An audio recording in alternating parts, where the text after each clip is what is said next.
لک الحمد یا اللہ الصلاۃ والسلام علیکہ یا رسول اللہ اما بعد۔ سلسلہ ہے ناظرین کی طرف سے پوچھے گئے سوالوں کے جواب پیش کرنے کا۔ ہمیں ناظرین میں سے ایک نے قبرستان کے پھلدار درخت کے پھل کے سلسلے میں پوچھا ہے کہ قبرستان کا پھلدار درخت ہے تو اس کا پھل استعمال کر سکتے ہیں کہ نہیں۔ قبرستان میں آم کا درخت آ جائے، کٹہل کا درخت آ جائے، لیچی کا درخت آ جائے، کوئی بھی پھلدار درخت ہو قبرستان میں، تو قبرستان کے پھلدار درخت کا پھل کوئی آدمی جا کے کھانا چاہے توڑ کے تو کھا سکتا ہے کہ نہیں۔ آئیے جواب سنیے۔ اس سلسلے میں بار شریعت وغیرہ میں جو لکھا ہے وہ میں آپ کو پیش کرتا ہوں۔ بار شریعت میں صدر الشریعہ بدر الطریقہ مفتی امجد علی اعظمی رحمۃ اللہ تعالی علیہ نے حصہ 16 میں آپ نے یہ مسئلہ بیان فرمایا ہے کہ قبرستان کے درخت کا حکم یہ ہے کہ اگر وہ درخت قبرستان سے پہلے کا ہے، یعنی زمین کو جب قبرستان بنایا گیا اس وقت وہ درخت وہاں موجود تھا، تو جس کی زمین ہے، جس نے وقف کیا ہے، یہ درخت اسی کا ہے، وہ جو چاہے کرے، وہ درخت بھی اس کا، اس درخت کا پھل بھی اس کا۔ اور اگر وہ زمین بنجر تھی، جب قبرستان کے لیے وہ زمین لی گئی تھی یا دینے والا دیا تھا، بنجر زمین تھی، کسی کی ملک نہ تھی، تو درخت اور زمین کا وہ حصہ جس میں درخت ہے اسی پہلے حالت پر ہے کہ کسی کی ملک نہیں۔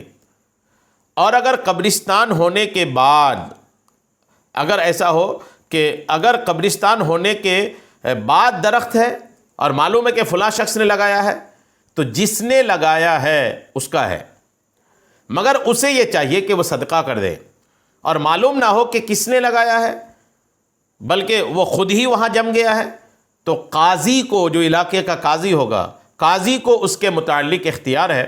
اگر قاضی کی یہ رائے ہو کہ درخت کٹوا کر قبرستان پر خرچ کر دے تو کر سکتا ہے۔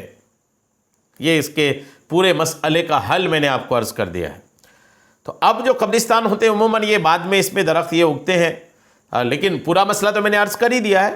تو یہ تمام مسائل کے روشنی میں یہی سمجھ میں آ رہا ہے کہ قبرستان کا جو پھلدار درخت ہے اس کے پھل سے اپنا ذاتی استعمال کچھ نہ کریں۔ جی ہاں، آزمائش کا شکار ہو جائیں گے آپ، مسائل ہو جائیں گے آپ کے ساتھ، الجھن میں پڑ جائیں گے۔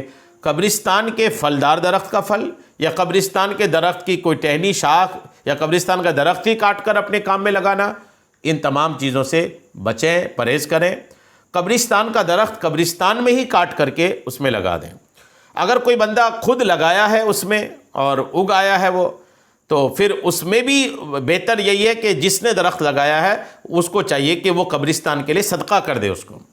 تو تمام صورتوں میں یہی بات آ رہی ہے کہ قبرستان کا درخت، قبرستان کا معاملہ یہ ہے کہ آپ اس کو ذاتی استعمال نہ کریں، اس کا پھل، اس کا درخت وغیرہ کاٹ کر کے آپ اس کو اسی قبرستان کے ضروریات میں لگا دیں۔ قبرستان کی کئی ضروریاتیں ہوتی ہیں، صاف صفائی کرنا پڑتا ہے، اس میں مزدور کا خرچ ہوتا ہے، قبرستان کے باؤنڈری وال کا معاملہ ہو، قبرستان میں لائٹ وغیرہ لگانا ہو، کئی ایسی ضرورتیں قبرستان کے سلسلے میں ہوتی ہیں، تو اس پیسہ کو قبرستان کے ہی ضرورت میں صرف کرنا چاہیے، خرچ کرنا چاہیے۔ امید ہے بات آپ کو سمجھ میں آ گئی ہوگی۔ اللہ کریم ہم سب کو شریعت کے تمام مسائل سیکھنے، سمجھنے اور اس پر عمل کی توفیق عطا فرمائے۔